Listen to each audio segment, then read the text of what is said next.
பாப்ஸ்கோ அலுவலகத்தில் வாகனங்களை ஏலம் விட வேண்டும் என பொதுமக்கள் கோரிக்கை வைத்துள்ளனர். புதுச்சேரியில் கடந்த 1992ஆம் ஆண்டு பாப்ஸ்கோ நிறுவனம் தொடங்கப்பட்டது.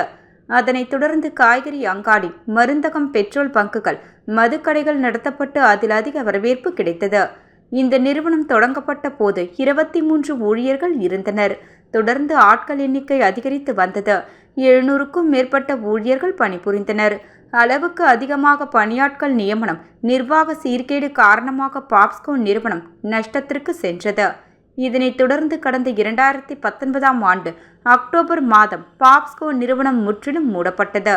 இந்த நிறுவனத்தில் இயக்கப்பட்டு வந்த பல புதிய வாகனங்கள் தட்டாஞ்சாவடியில் உள்ள பாப்ஸ்கோ அலுவலகத்தில் நிறுத்தி வைக்கப்பட்டுள்ளன. இந்த வாகனங்கள் ஒரே இடத்தில் பல ஆண்டுகளாக நிறுத்தி வைக்கப்பட்டு இருப்பதால் புழுதி படிந்து துருப்பிடித்து வீணாகி வருகின்றது. இதில் சில வாகனங்கள் இனி எதற்குமே உபயோகிக்க முடியாத நிலையில் காட்சிப் பொருளாகி உள்ளது. இதனை சுற்றி செடிகொடிகள் முளைந்து நிற்பதுடன் விஷப்பூச்சிகள் கூடாரமாக மாறி வருகிறது. ஆட்சியாளர்களும் அதிகாரிகளும் அந்த வழியாக சென்று வருகின்றனர். ஆனால் இதனை யாரும் கண்டுகொள்ளாத நிலையில் உள்ளது. அரசு நடவடிக்கை எடுத்து நிறுவனத்திற்கு நிதி ஒதுக்கி மீண்டும் அதனை பழைய நிலைக்கு கொண்டு வர வேண்டும்.